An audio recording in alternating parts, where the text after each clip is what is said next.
having been an owner of a small business, having 3 daughters that weren't interested in buying the business. I've one anomaly for your speech. They do tend to marry their father on the second marriage.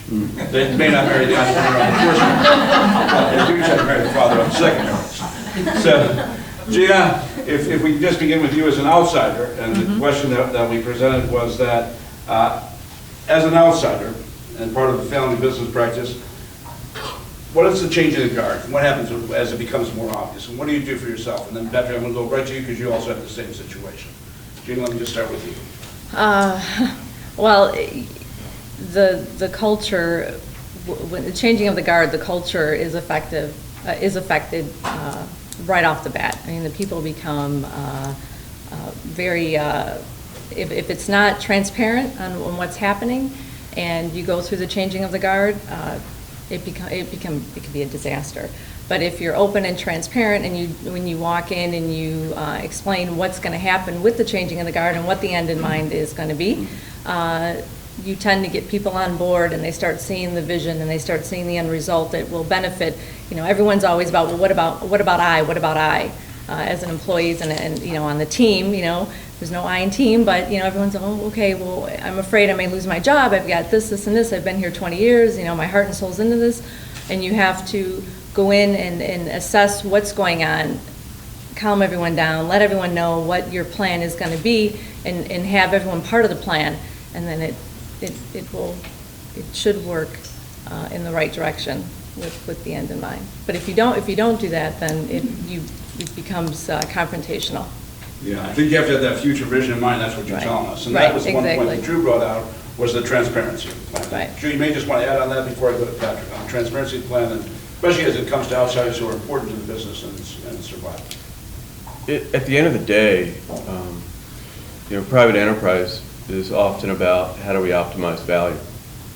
And in the absence of clarity around vision, even if it includes an exit or a sale in whole or in part, in the absence of clarity on that, I can all but guarantee that the value will be suboptimized, which it sounds like is precisely what happened at that example you gave.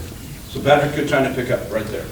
Again, kind of what Gina just said, the planning is the most important part of it. I've worked for family businesses that had no plan, which is one I just mentioned, versus really good plans where no family members were ever allowed to work in the organization, and every position had succession planning for both the CEOs with 2 co-owners, for other management. But they hired professional management to run their organization as a family business. The family would not take the business over. They would sell out to each other and or sell the business in the end. There was no plan ever to. So the fear of an outsider taking over their business was low, because that was part of their plan, versus a very tightly held family business where an outsider is a threat to the family members, whether you're professional management or not. And that's where the small business that I was talking about down in Wichita, Kansas, is slowly closing down. They refuse to bring in professional management, and the family is not good managers.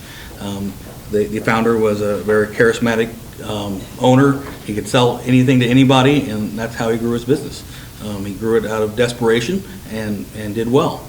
The family members have only one family member of the 4 children have ever worked outside that business and don't know how to run a business, and it's slowly closing down. So they've probably got another year. They've sold off pretty much all their assets, and it's just a matter of time before they all have to go get a real job for the first time. So.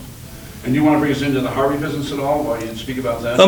So the facility in Harvey, Atwater National, used to be, started here in Harvey, actually in Blue Island, moved to Harvey pretty early, and was a family-ran business, sold to Tyco a few years ago, then we got bought out by a private equity firm, but we're still ran as a private business. But from our CEO down, every quarter we talk about succession. Who's my replacement? Who's the replacement for my replacement? What training do they need? What skills do they need? What supervisor can move up to a manager? What manager can move up to a plant manager? Who's our next vice president of HR? Every quarter we sit down and look at all those different roles. Now it's a much bigger organization than a family business. We wouldn't do it that often in a family business, but from succession planning, if I'm the plant manager in Harvey, I run a $500 million organization. If something happens to me, someone has to move into my position immediately, otherwise we'll have issues down the road. So whether it's a small business or a larger business, the succession planning, whether it's family or professional management, needs to be looked at constantly. Yeah. I think that's one of the most important things that came out in Drew's comments as well, that the living document The succession is a living document. It has to change from time to time. Whether you have a small family-owned business or you have a large corporation, you have to decide how you're going to succeed the positions that are going to be moving on, be changing for whatever reason, retirement, death, as the position becomes open. So that living document, and let me just go back to you for a second as we go back to that, Drew. How do you keep it fresh? How do you keep it to be the right document? Family enterprises, they can be public companies, family controlled. They can get to thousands of employees. What keeps it alive, I think, again, is the clarity on what the vision is, what the long-term intention is for the ownership of the enterprise. Increasingly, there are, we used to call them business owning families, and now they're called enterprising families, because it's not so much about the particular operating company, it's more about that we as siblings or cousins are aligned and intuitive about one another, and we trust being in business with each other. I think that the words and the actions are more important than the document itself, and it's the process of creating a continuity plan as opposed to succession as an event, but rather it's the process of creating that and being willing to put it on the table. And in Pat's organization, they do it quarterly. That's probably a little egregious, I think, for most companies. That's probably a little bit too much. But I think that to at least annually to think about transitions, and frankly, if you're playing like a big league team, you've got a board of directors, and that board should be asking the CEO, what's your transition plan and what happens if you drop dead tonight? You know, I think that's some of the advantage of having some outside directors and some Yes, that's outside right. voices as well in that plan. It was helpful to me as I went through it. Children are reticent to ask that question of a parent, and a parent's reticent to answer the question to their children. But for independent outsiders, yeah, you know, who take it on as sort of a fiduciary role, sure. So I would think that with our audience that's here today, and one of the reasons they came in was to listen about succession today, what I would like them to walk away with is some sort of checklist. So one of the questions we asked you about was, what are the right things, what are the wrong things? In your continuity planning, if you had to tell us, here's some of the things I look for, here's some of the things I would never do again, what are some of the things I did right, what are some of the things I did wrong? Let me kind of put it together, a checklist for our audience from what your comments are, and what you've seen, what you act with. Drew, I'll start with you first, and Patrick, and then I'll go to Gina last to wrap this up. Is there clarity on the vision? Is there a shareholder agreement in place? Is there a valuation formula within the shareholder agreement? Is there corporate governance that is appropriate? And is there strategy? Is there a business strategy here? And I think lastly is, can all of the shareholders aligned? Are they aligned around growth, things like growth, culture, risk, profitability, liquidity? Okay. Patrick, things you've seen right, things you've seen wrong, what would you suggest? The last two family businesses that I worked in, again, one that's closing and one that is still growing strong, did things very differently. Because you were a family member, you were part of the succession plan, was one company which is slowly dying. None of them had experience of running an organization other than that. Their father had ran the business, grew the business, took care of everything, versus a very well-ran entity, about 200 employees, two owners, very clear shareholder agreement early on about family members not working in the business, who was going to take over the business afterwards, how would they sell the business if they had a disagreement. Everything was worked out well in advance before they really grew, when they were a very small 5 or 6 person company and grew up through the ranks. But none of them had a plan for, you know, family members to take over the business. They hired professional managers. They hired professional salespeople to go out and do their business. They knew they were good at creating products and ideas, not necessarily of selling the business, not necessarily installing the product. So they hired professional people, but it was all part of their plan. They knew they wouldn't get ownership to any of these people, so they paid them well. But it was a very distinct, clear plan versus the other small business that, if you were the oldest family member, you were going to be in charge next, which whether you had experience managing people or not. So, Gina, some thoughts, right, wrong, what would you do? A checklist if you had to give people an idea of how to go through succession planning.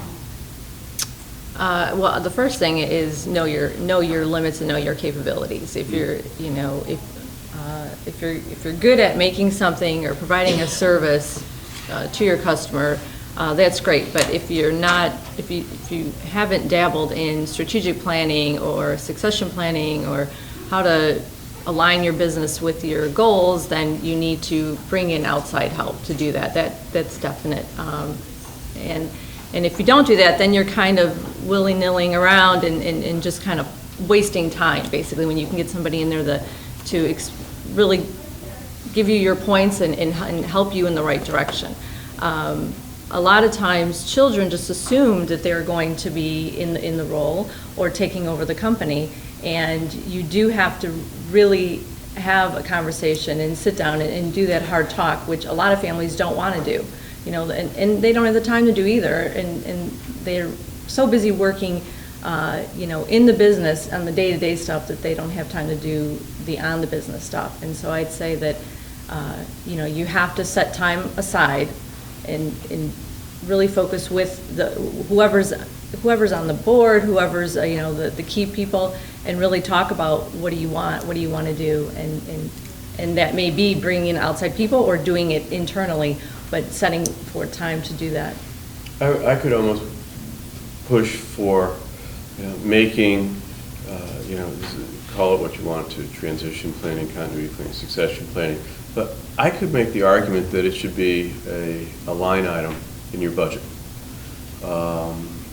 Whether it's $5,000, $10,000, whatever whatever the number is, that there are dollars set aside to fund that work.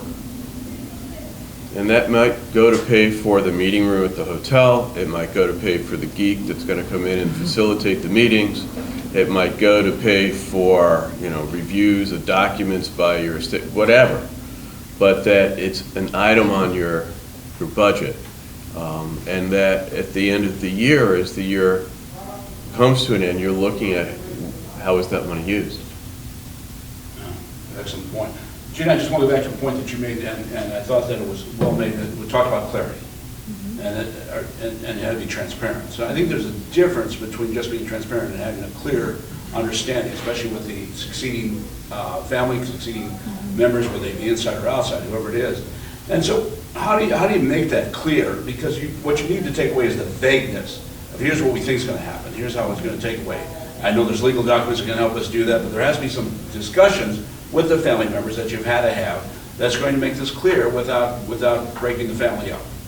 So thoughts on clarity and making sure that you've got a good sounding board for that to be with. Does it have to be done from an outsider, Drew? Can it be done from the inside? Does there have to be a geek brought in, as we talked about? And then Gina and Patrick just got to take up from there. It's easier if we get that strong leading CEO, typically founder, to be a participant and not to be the leader of the conversation. They have a tendency to bang their shoe on the table like Castro. You know. This is what it's going to be, and what we really need is for them to be silent. We need to get a sense of what are the systems actually capable of, the future potential errors, the key executive team, the governance structure. You know, what are they